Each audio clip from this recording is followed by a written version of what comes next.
This webinar series will provide useful information for survivors, family members, caregivers, and members of the brain injury community. So today our topic is what brain injury patients and caregivers need to know about accessing Social Security benefits during COVID-19 pandemic. Our presenter is Matthew Baxter from the Social Security Administration. So before I get started, I'd like to thank today's series sponsor, which is Highmark Delaware. And we just want to let you know, Danae, how much we truly appreciate your support. And I just wanted to give a little intro, and then I'd like to give you about 2 minutes, however long you need, to tell us a little bit about what's happening in your world. So Highmark Blue Cross Blue Shield Delaware serves approximately 441,000 members through the company's healthcare benefits business. It is an influential company in the market, generating an economic impact of 135 million in supporting more than 1,000 direct and indirect jobs across the state. Highmark Blue Cross Blue Shield of Delaware is an independent licensee of the Blue Cross and Blue Shield Association, an association of independent Blue Cross and Blue Shield companies. So for more information, you can certainly visit their website at highmarkbcbsde.com. And we'll definitely share that. I have Mary share that with us in our comments, so that if you need to, you can click right on their website. So I'd like to introduce Danae Kremrin. I've had the pleasure of working with Danae on multiple projects, was thrilled to bring them on as a partner. So Danae, take it away. Thanks, Cheryl, and thanks for being here, everyone. As said, my name is Danae. I work with Highmark Blue Cross Blue Shield Delaware. We are part of Highmark Inc., which is also part of Highmark Health. We are a family of health companies. We are the largest nonprofit health plan in the nation. We cover about 6 million people between Delaware, West Virginia, New York, and Pennsylvania. And we're also the 4th largest Blues plan in the nation. Here in Highmark, Delaware, we're actually probably covering closer to 70% of the state now, which is pretty awesome. And we are excited that we're going to be soon launching a Medicare Advantage product, which is new for us. But why I'm really here is Blueprints for the Community, which is our donor advised fund that lives at Delaware Community Foundation. This was founded in 2007, and since its inception, we've committed over $22 million to Delawareans to improve health outcomes and support health initiatives. So I am just thrilled. I actually just hit my 2-year mark in grant making with Highmark, which is amazing. It's been quite a journey, and where we kind of have our gaps in care, we try to support through Blueprints, and we focus on everything from social determinants of health to increasing the healthcare workforce to early childhood initiatives. But we're thrilled to be able to support programming like this, where we can kind of get into topics that are important to folks that perhaps we aren't really involved with otherwise. I've got some nonprofit partners on here. I know Nemours is a provider partner as well.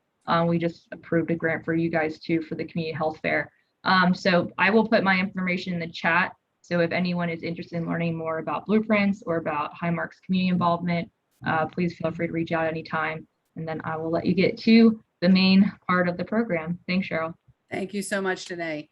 And again, we appreciate your support. It's through the generous support of organizations like yours that really allow this education and dissemination of information to happen. So thanks again.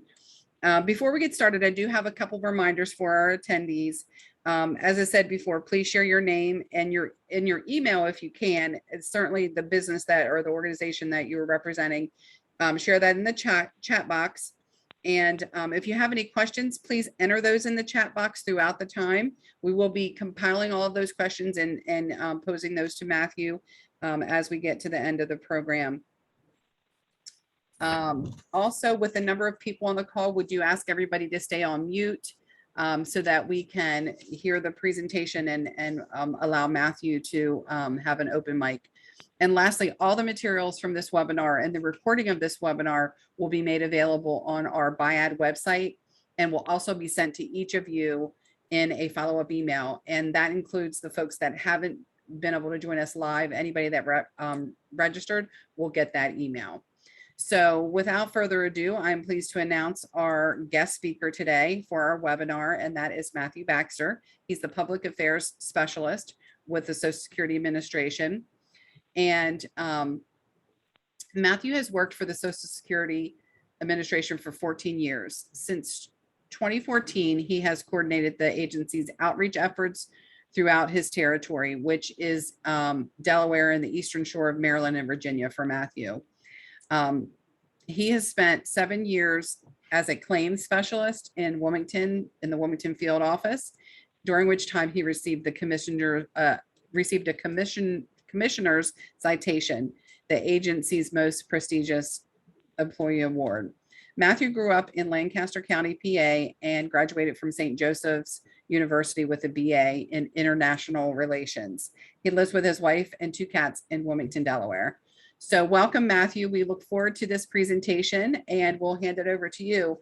Now, I did want to tell everybody Matthew couldn't join us via Zoom because his firewalls are so intense in his office that he is not able to have a Zoom capability. So he is calling in, and take it away, Matthew.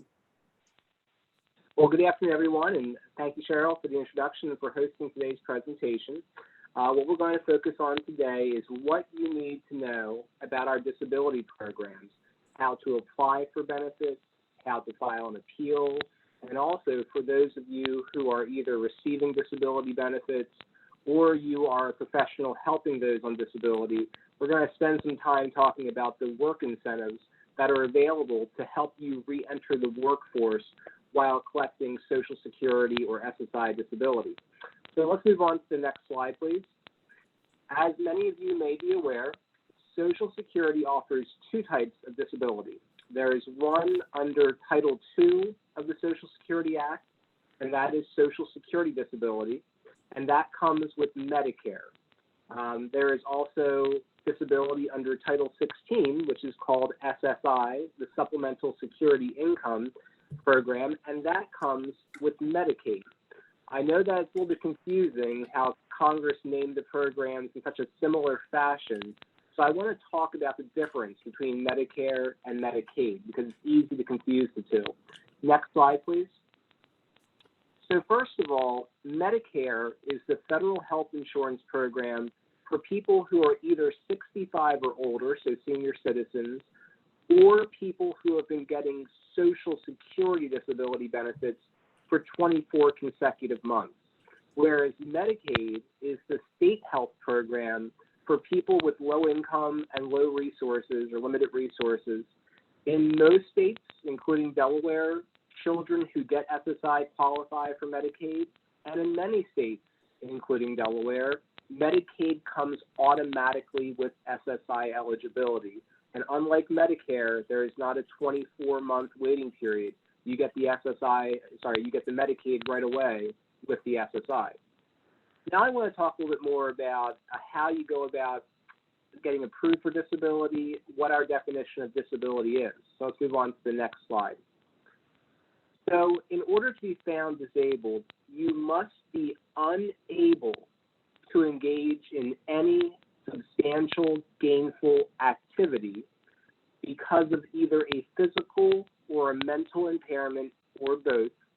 It has to be a long-term impairment. It has to be expected to keep you from working substantially for at least a year, at least 12 consecutive months, or you have to have a terminal condition that's expected to end in your death. Next slide, please. So you might be wondering, well, what is this substantial gainful activity? What does it mean? How is it defined?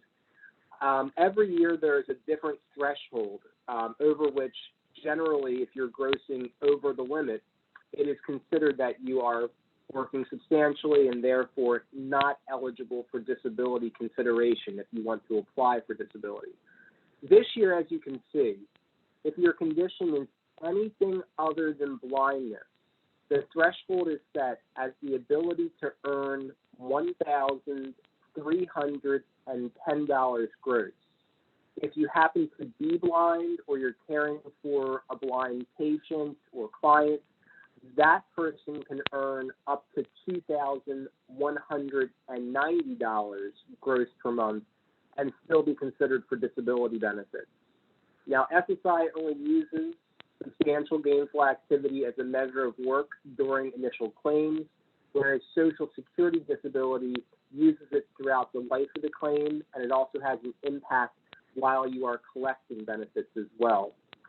So now you know what the definition of disability is, and if you have not applied yet, you're wondering, well, when should I apply? Let's move on to the next slide. The answer is you should apply as soon as you become disabled. And the reason why is that it takes a while to make a decision. Processing an application for disability can take 3 to 5 months, and honestly, sometimes it takes even longer than that. We may be able to process your application faster if you help us by getting any other information we need. So typically what will happen is when you apply, you'll provide us authorization to get your medical records. And usually that goes very smoothly. But sometimes there are issues getting the records. So if you are able to help us get those records, sometimes that can help speed the process along. All right, let's move on to the next slide, please. So very importantly, and the heart of the topic of today's presentation, the question is, right now in the midst of the pandemic, how can you apply for benefits when you can't walk into an office anymore and file the claim face-to-face? Well, thankfully, there are 2 other options available to you. You may either file your application online at our website, and the link is on this slide, or if you would rather not file online, or if you run into issues trying to file your claim online, you can call our 1-800 number, which is 1-800-772-1213, to make an appointment to be called from an employee at your local office. So that choice is yours. The option, again, to come into the office for a face-to-face appointment as of September 2021, while this presentation is being recorded, that is not an option. We hope that pandemic conditions improve in the coming months, and that will be something that we can offer again in the near or short term. As far as working while receiving benefits, before we go to that, let me just explain what happens after you file that application. We send the application on to the Disability Determination Services. That's the state agency that makes medical determinations for us. They will either approve or deny your request, and they'll send that decision back to us, and we will go ahead and process it. After that, basically, if you disagree with the decision, if you are denied, you can file an appeal, and you have to file that appeal within 60 days. At that point, we'll send the case back to DDS, and they will assign your appeal to a new caseworker who will build the case from the ground up. To be frank, there are some years where statistically it bears out that upwards of 90% of initial appeals may be denied. So this is the point in the process where a lot of people give up. They've been denied twice. By this point, maybe a year or so from the time that you initially applied. I just want to reinforce that you still can appeal it again. And this time when you appeal it, again within 60 days, it will be assigned to a judge that works directly for Social Security. And statistically speaking, again, on average, judges approve cases at a higher percentage than do the caseworkers at DDS. So while there is no guarantee that if you go before a judge, that the judge will approve you, there are plenty of cases that have been denied twice by the state that have ultimately been approved by the judge. If the judge denies you, that is not the end of your appeal rights. You can appeal the judge's decision. If that is an unfavorable decision, it's basically the appeals council that reviews your request determines the judge followed proper protocol and making his or her decision. Beyond that, you can decide to turn it into a federal court case. And every once in a while, these cases can make their way all the way up to the Supreme Court. So as long as you think that you're disabled, don't give up. Keep on appealing, okay? So let's say you've been approved. What are some things that are important to know about trying to go back to work while you're collecting benefits? Let's move on to the next slide. So we have special rules called work incentives that allow you to test your ability to work and still receive your regular monthly Social Security disability benefit. You can also get help with education, rehabilitation, and training you may need to work. If you do take a job or become self-employed, you've got to let us know right away. You need to know when you start or stop work, and if there are any changes in your job duties, or how many hours you work, or how much you're paid per hour. We're talking even a penny difference, like a 5-cent increase, a 10-cent increase per hour. You have to let us know about that. A lot of people make the mistake of assuming if they make an initial report to us that we establish a link with the employer and that the employer reports the wages to us from that point forward. That is not how the system works. If you call in and say I'm working 10 hours a week at $10 an hour, we assume that you are going to continue to work 10 hours a week, $10 an hour, until you report a change to us. So that is always your responsibility. Individuals who receive Social Security disability benefits, as well as their representative payees, must report their wages. And the wages can be reported using the My Social Security account online. All right, so let's move on to the next slide. And as you can see, we're now entering the portion of the presentation where I'll be focusing on those special rules and those special incentives that are out there to help you go back to work. Next slide, please. So again, these incentives are employment support provisions that assist folks from moving from dependency on the benefits to financial independence. And they're designed to help you enter, re-enter, or stay in the workforce by protecting your eligibility for cash payments and or the health care that comes with your cash benefits. So what I'm going to do now is highlight a few of these work incentives. If I were to cover the entire program, folks, I'd be on the line for probably 4 to 6 hours. So we will talk about some, and now I'm going to give you a resource that you can use to find out more information. So let's move on to the slide that says plan to achieve self-support. Okay, so what is this path? What is this plan to achieve self-support? It is an SSI provision to help individuals with disabilities return to work. Now, I just said SSI. For those of you on Social Security disability, you may be thinking, well, this isn't for me, but not necessarily. It may actually apply. And why is that?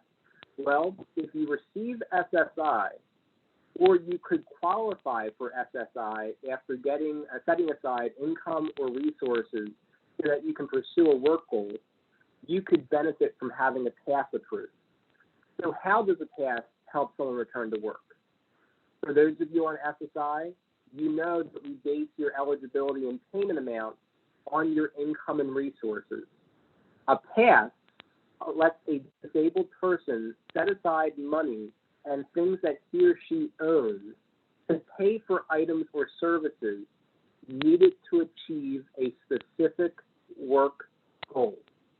The object of a path is to help disabled individuals find employment that reduces or eliminates their need for SSI or Social Security disability benefits.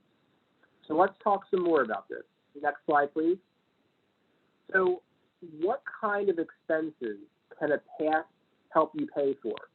It can help you pay for school or training expenses like tuition, fees, books, and supplies. It can help you pay for your uniforms, special clothing, safety equipment, and tools that you need to do your job. It can pay for attendant care and child care expenses. It can pay for transportation for work.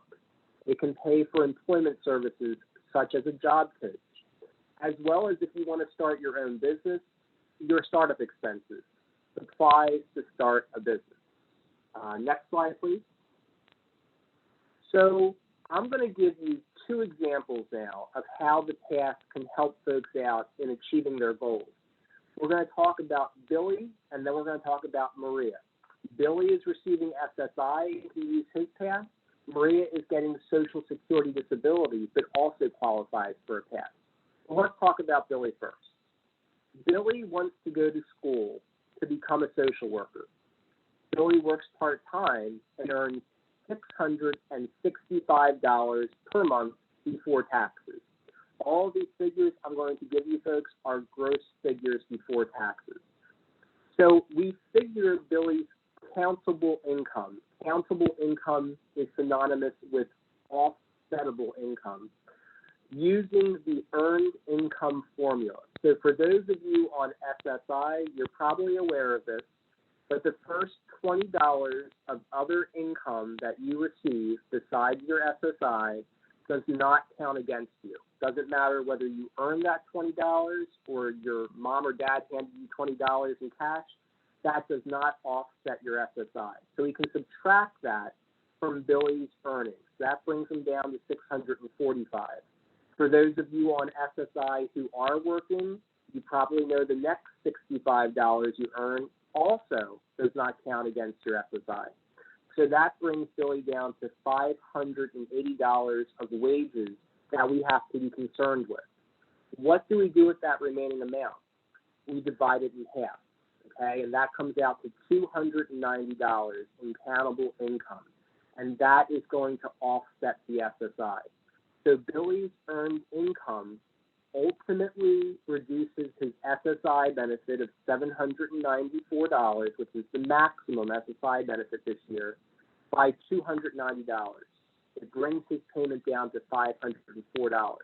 But wait, Billy agrees to spend the $290 in countable income on his education, and we approve his pass. We set aside the income, and his SSI increases by $290 a month. He goes back to getting $794. So he has to use the $794 for his well-being, and then he has to use the other $290 for his approved past expenses, which in his case, he is spending on his education, okay? Let's go on to the next slide and talk about how the pass can help someone who is not getting SSI, who is instead getting Social Security disability. So we have Maria. She wants to go to school and become a paralegal. She is presently receiving $814 in Social Security disability benefits each month. Now, her employment goal needs to be expected to generate enough income to eliminate her need for Social Security disability. So her career goal has to be some sort of a job with expected earnings in 2021 of more than $1,310 per month. And if you're a full-time paralegal, you are shortly making more than $1,310 per month. Maria determines that she needs $794 per month for her tuition, her books, and her school supplies.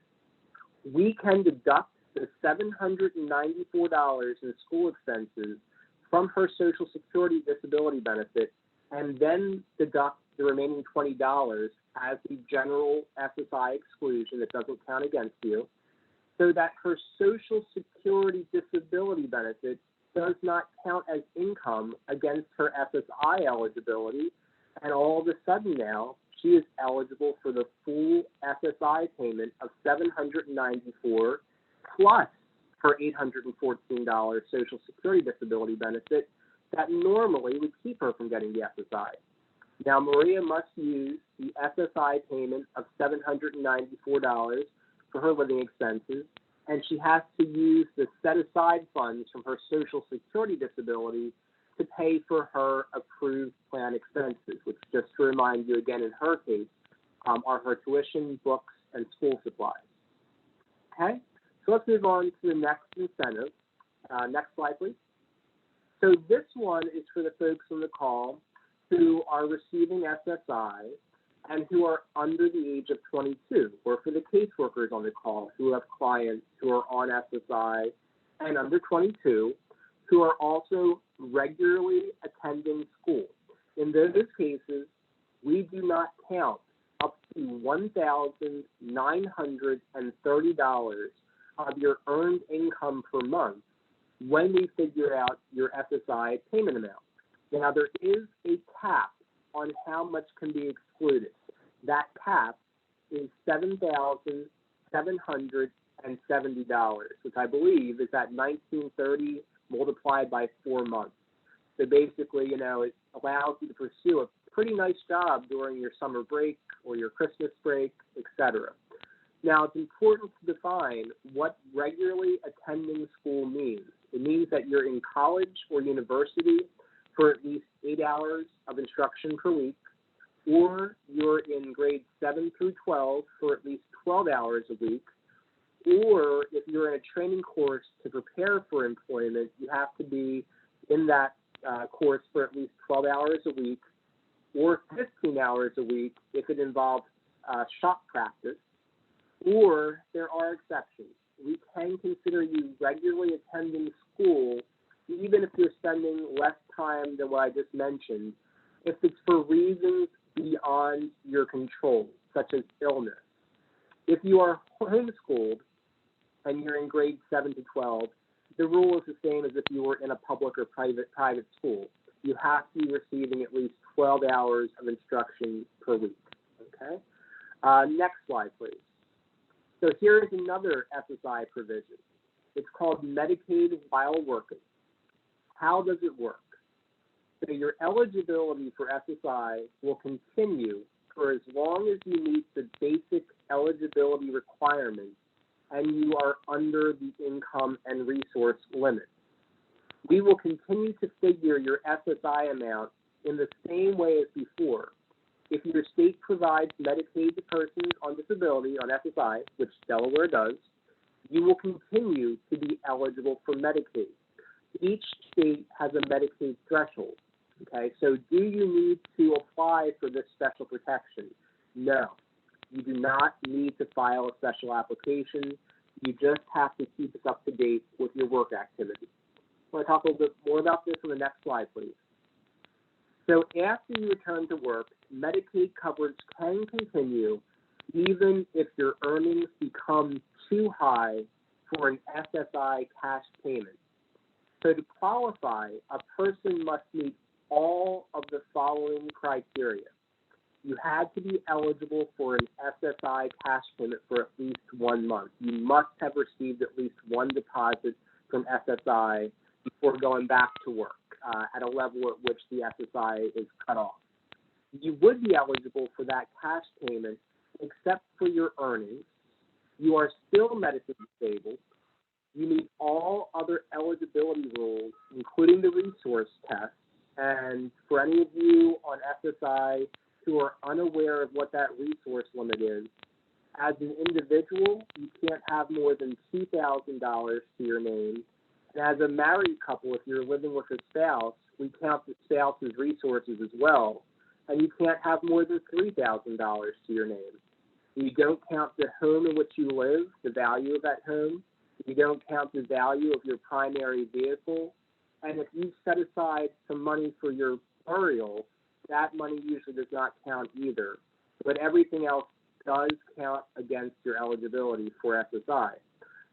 Also, on top of meeting that resource limit, you have to require Medicaid in order to work, and you have to have gross earned income that is insufficient to replace SSI, Medicaid, and any publicly funded attendant care. So under this special protection, you'll receive your income from gross wages as well as Medicaid. But because of the amount of your gross wages being too high to permit payment, you will not get an SSI payment, but you'll keep your Medicaid, okay? So let's move on to the next slide, please. And now I'm going to turn my attention for a moment to those of you on Social Security and about some special rules that are in place for you, so special incentives that are there for you. If you are receiving Social Security disability and you're returning to work for the first time, you are given a 9-month trial work period. You don't have to use these months up consecutively. You can try out a job for a couple months. If it doesn't work out, and then like a year later, you try to go back to work again, you'll still have, let's say if you used up 2 months this year, you'll still have 7 more months to use up next year. Basically, any month in which you make over $940, I know the information on this slide is a little bit outdated, but the 2021 limit is $940. that is considered a trial work period month. That's if you're on a payroll. If you're self-employed, it's considered a trial work period month if you're working more than 80 hours per month in your self-employment. In that case, even if you're not making money, it still counts as a trial work period. It cannot begin before the month of entitlement for Social Security or the month of filing, whichever is later. So just be aware again that during this trial work period, there is no cap on your earnings. You could be making $1,000 a month.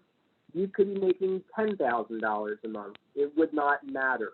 You would get your full Social Security benefit, and you would get your full salary as well during this period of time. All right, so let's move on to the next slide and talk a little bit more about the trial work period. Now, you are not eligible for disability benefits or a trial work period if you return to work at an SGA level, substantial gainful activity level, within 12 months of the start of your impairment and before we approve your claim for disability. So you don't qualify for a trial work period, assuming that you've had a recent onset, until your claim is approved. You can't work essentially over the limits while your claim is pending. It is possible for your benefits to stop due to your medical recovery before the end of your trial work period, because besides reviewing your work activity, we also conduct a medical review of your case every 3 to 7 years. And if you've had substantial improvement in your conditions, there is a chance that that review will result in the termination of your benefit. So the point here is that being in your trial work period does not protect you from a medical review. We do not apply work incentive rules when determining the service months in your trial work period. And a simpler way of putting that, quite frankly, is sometimes we can discount part of your earnings when deciding what the actual value of your work is. Like if your employer is giving you some special breaks where they're paying you more than they would a person without a medical condition, or if you yourself have expenses that you have to pay for out of pocket, medical expenses, to allow you to work with your condition, things like co-payments for medication, potentially co-payments for doctor's visits, etc. Under many circumstances, we can take that into consideration, but not during your trial work period. During your trial work period, we base it purely on how much money you're being paid before taxes, or again, if you're self-employed, how many hours per month you're working. Now, after you use up this trial work period, which frankly is kind of a free-for-all period, you can make whatever you want and get your Social Security check, then you enter into something called the Extended Period of Eligibility. This is another incentive we offer. Next slide, please.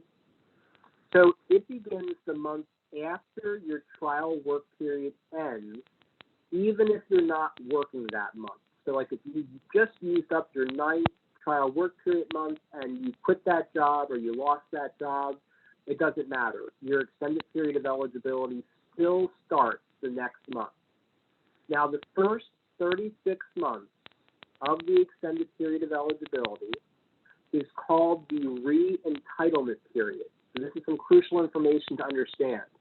During that 36-month period, if your work or monthly earnings are below the substantial gainful activity, the SGA levels, we can pay you your benefits. So you can make up to, this year, $1,310 per month before taxes and get your Social Security benefit. However, if your work or monthly earnings are above that limit, then we suspend your benefits. We do not terminate the benefit. That's a whole different story, but we suspend your benefits. As many of you who get Social Security already know, we pay your benefits 1 month behind. So let's say that you've used up your trial work period, you haven't been making above the limit, but now here you are going into October of 2021, and in October, you make $1,400. We look into whether your work was subsidized, whether you had any special expenses that you paid for out of pocket, whether you were given special conditions by your employer. And after considering that, we realized that nope, all the $1,400 this person earned counts against the limit. In that case, we would suspend your benefits effective October. However, you would still receive a benefit in October because that benefit's for September when you were under the limit. What this means, however, is that you will not receive a benefit in November, the month after, even if your earnings drop below the level in November. If they do, then we can reinstate your benefits effective November, payable December. That's how that system works. So again, just to reinforce, it's so important for you to let us know, especially when you're in this period, and you might be right around that line, right around that 1,310 line. You've got to keep us informed of whether you go above or below so that we don't overpay you benefits, but we also don't underpay you benefits. Now, the extended period of eligibility ends with the later of the month before the first month that you're working at SGA level, if this is after the re-entitlement period ends, or it ends the second month after the month of disability cessation due to your substantial work. We'll talk more about that moving forward. Next slide, please. So the cessation month is the first month that work or monthly earnings exceed SGA, substantial gainful activity, after the end of your trial work period. And the grace period, that's the 2 months that immediately follows the cessation month. So during those 3 months, you still get paid. So if you have a real success story going on, you've gone back to work, you used up your 9 trial work period months consecutively, you kept that job, you go into your extended period of eligibility, let's say making $1,500 or $2,000 a month. Well, in that case, those first 3 months of your re-entitlement period is actually your cessation month and grace period, meaning you get paid for those 3 months. So there are some people who go back to work, are able to keep the job, make a decent wage. In that case, between the trial work period and the grace period, you can get paid your Social Security benefits for a year straight after going back to work, okay? Next slide, please. So now I've been talking to this point about how you can have benefits suspended during this period of time, but it is important to talk about a topic that I know a lot of people are kind of frightened about, which is about your benefits stopping, being terminated. So this happens in one of 2 scenarios. When the substantial gainful activity cessation, when you make over the limit, occurs within the first 36 months of your extended period of eligibility, then the termination month is the first month of substantial gainful activity after that 36-month re-entitlement period. So let me give you an example. You performed substantial work in the 16th and the 17th month of your extended period of eligibility, which was during that re-entitlement period. Then you stopped working substantially for about 2 years. And then in the 42nd month of your extended period of eligibility, you return to significant work. So in this scenario, month 16 is your cessation month. Month 17 and 18 are your grace period months during which you get paid. And then because you did that work during the re-entitlement period, the first month you're outside that 36-month period is the termination month, in this case, month 42. Now, when an SGA cessation occurs in or after the 36th month of the extended period of eligibility, then the benefit termination month is the 3rd month after the cessation month. So in this example, the person went through their trial work period, then they entered their re-entitlement period, the first 36 months of their extended period of eligibility, and they did not work substantially until month 36. Okay, so month 36 is cessation, month 37 and 38 are your grace period months where you still get paid, and then month 39 is your benefit termination month. Now, I realize the idea of having your Social Security benefits terminated is very scary. I don't discount that at all.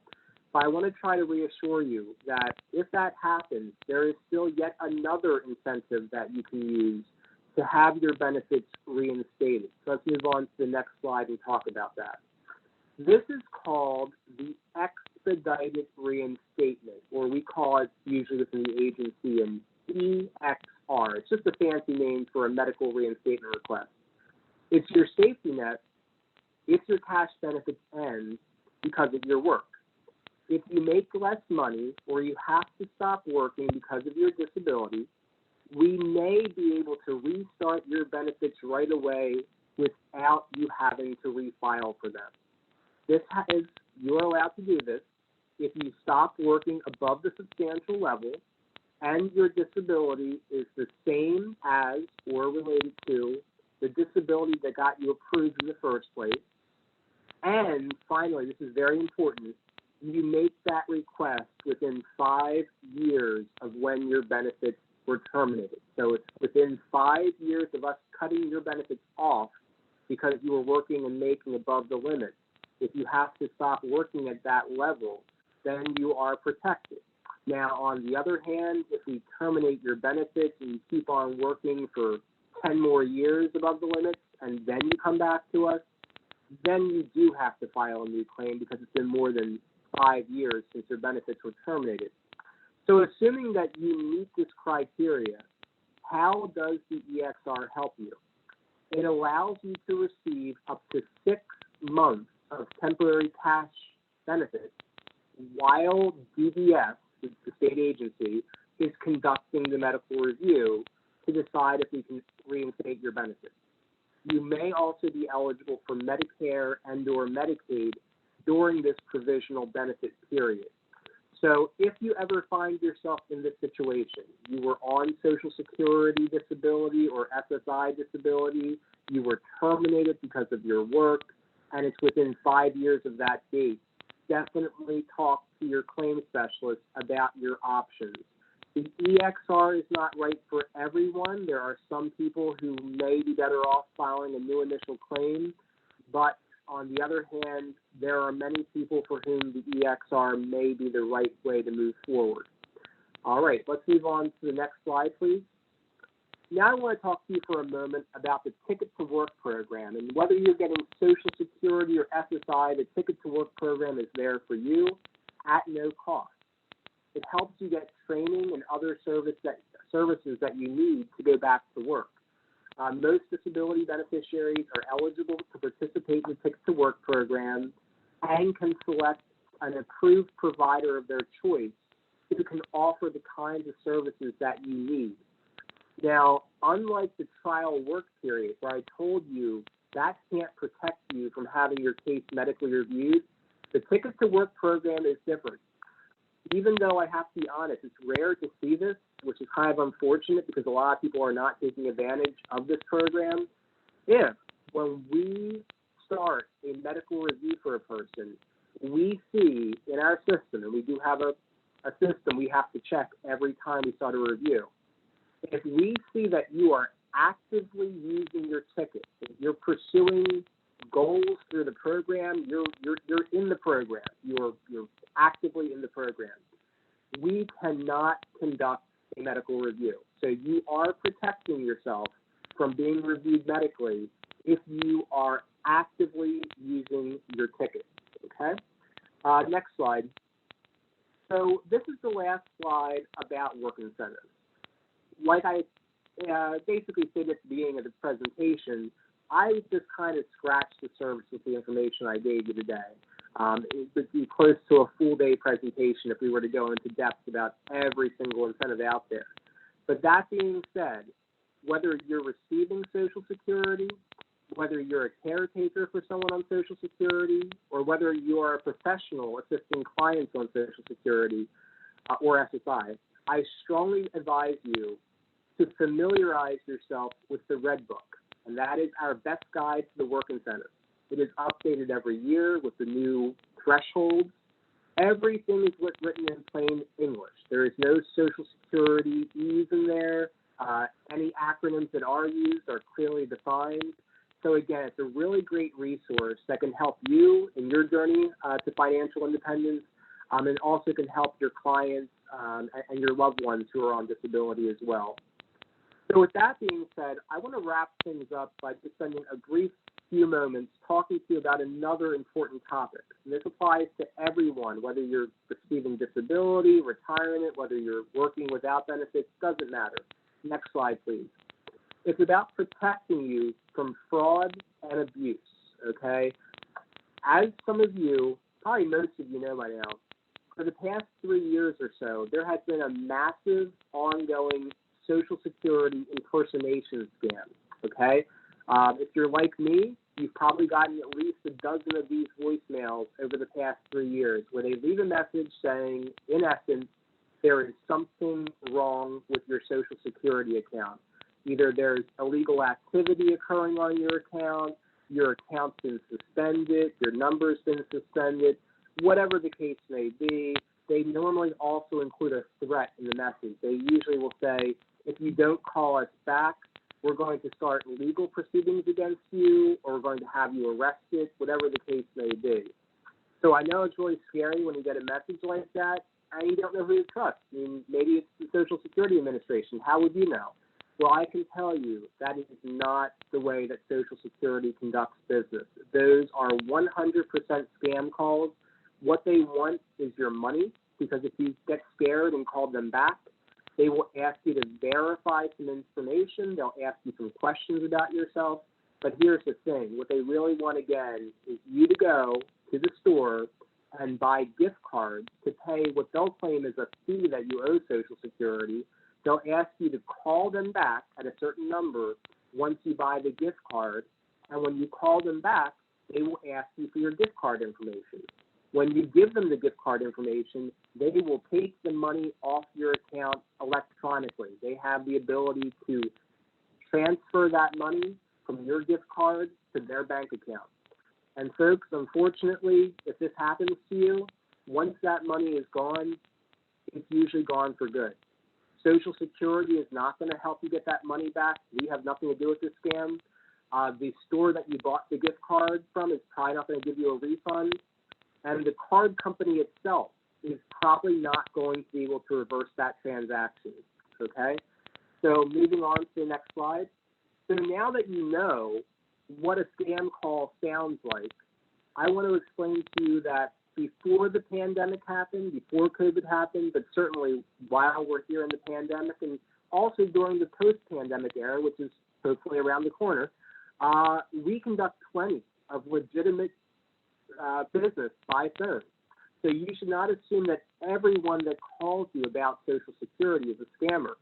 However, legitimate, real calls from Social Security are ones that you usually initiated. You called us to schedule an appointment, and we called you back at that appointment time. That's a legit call. Or you called or emailed or faxed or mailed in a request for assistance, and you get a call back from a Social Security employee saying, I'm calling about this request. That's legitimate. Why is it important to know that the person who's calling is legitimate? Because in most cases, to help you, we have to ask you a bunch of verification questions, including your full Social Security number. And you do not want to give your Social Security number to anyone over the phone unless you're sure that they are who they say they are. So again, if you're being called for an appointment, if you're being called to help you with a matter that you contacted us about, then you should feel confident that is a legit person. But if for some reason you're not confident that the person is working for Social Security, then you can ask them for their telephone number, and then you can call them back at their office, okay? So if you get a scam call, what you should do is just hang up on that person, okay? Moving on to the next slide.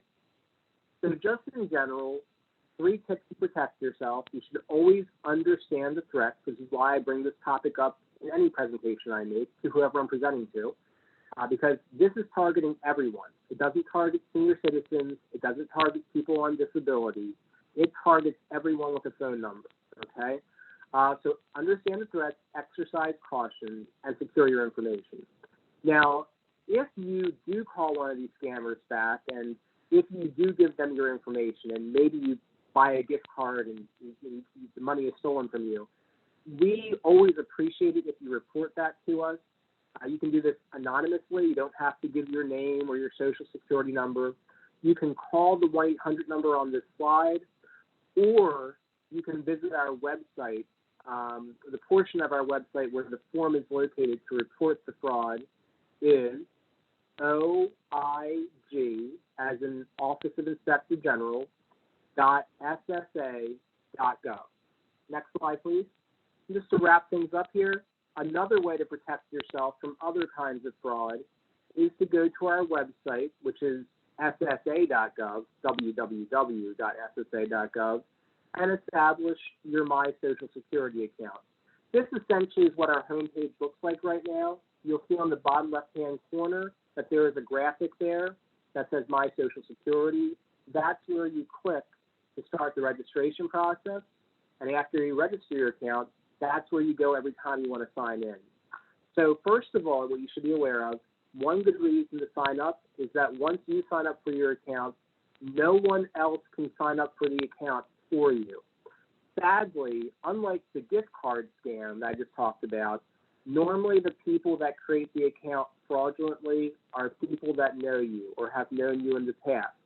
It could be your ex-wife. It could be your ex-husband. It could be your ex-boyfriend or your ex-girlfriend. It could be your mom or dad. It could be your child. It could be your grandchild. Unfortunately, sometimes the people that you care for or have cared for in the past want to do you harm, and they may have enough information about your financial past to answer the verification questions and create the account in your name. So by creating the account for yourself, that will block anyone else from being able to create the account for you. But on top of that, there are some real benefits from having this account. Let's move on to the next slide. For any of you who are not getting Social Security benefits yet, the two main reasons to sign up: it makes it easy to get a replacement card from us if you need to replace a Social Security card. Here in Delaware, you can use your driver's license to use that feature without having to mail anything to us. Also, you can review your Social Security statement. Next slide, please. For those of you who are receiving disability, retirement, SSI, whatever it may be, you can also use the account for other things. If you're receiving any form of Social Security in comparison to SSI, Social Security, you can change your direct deposit options, you can change your phone number, you can change your address. If you're receiving SSI, you cannot change your address and you cannot change your direct deposit information online. You have to call your caseworker in the local office to report those changes. But we just did add a feature on where most folks on SSI can now change their phone number online. So at least you have that.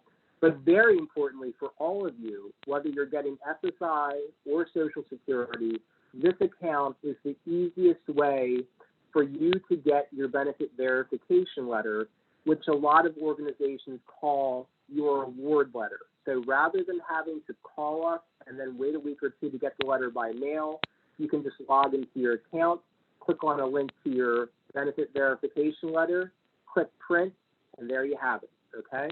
Next slide, please. For those of you who have not signed up yet, these are the 4 simple steps to follow.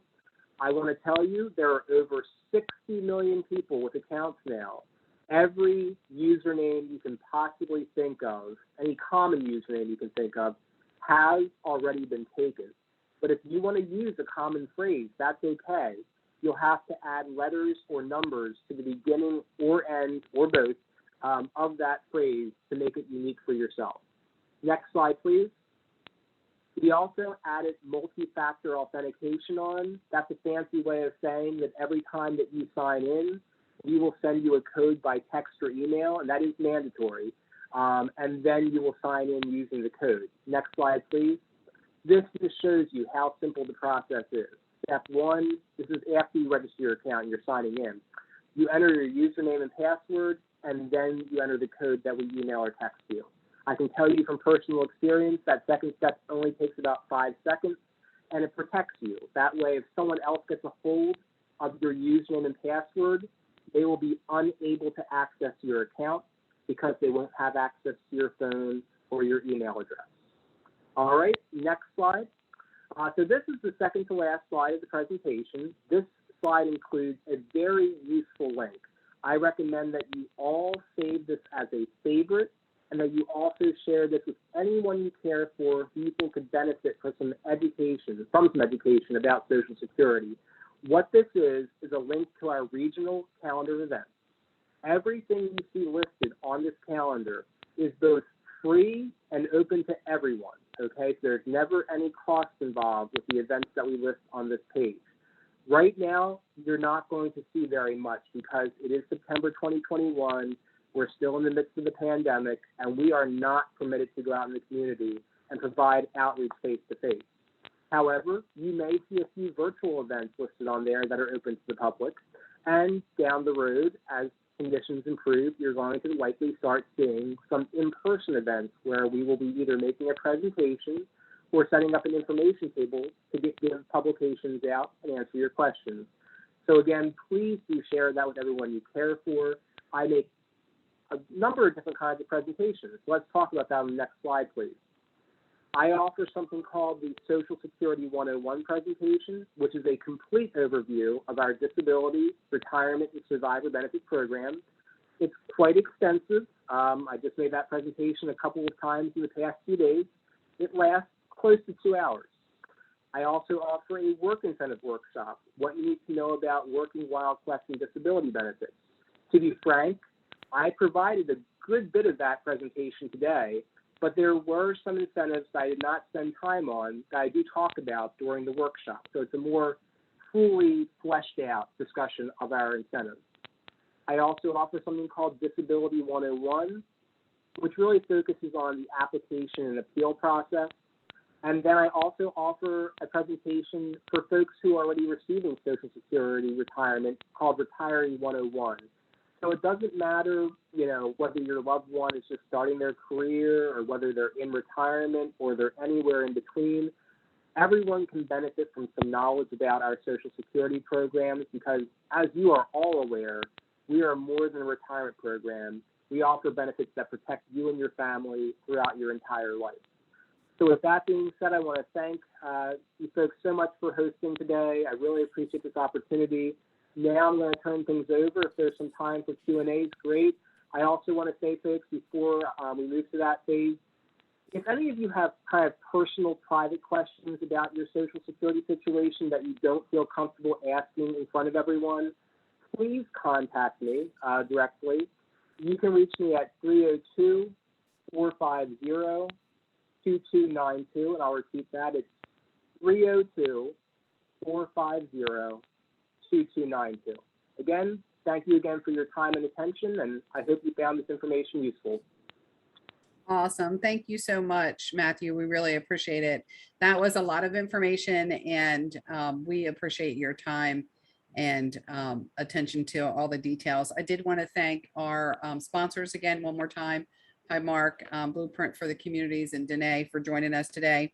And in wrapping up, I want to share what you can expect next. You'll receive an email from us with a copy of this PowerPoint and a link to the recorded session. We'll share any resources that Matthew would like us to share based on anything he referenced today. And we also invite you to visit our BIADE website, our resource page for additional support. So I did want to let you know that we do have 2 more webinars planned in our series. The next one is October 12th at 2:30, and that will be with the American Red Cross. And they'll be doing an overview on all of the workshops they offer for caregivers. So that would be a great one to join us for, as well as share that with any caregivers that you know that are in your world. Would love to have them. We also for November have Lynn Robinson for Pause for People. So mark your calendars for that as well, our November one. And again, thank you for attending today. We look forward to seeing you again soon. Bye-bye. Take care, guys. Goodbye. Thanks, Matthew. Thanks, Danae.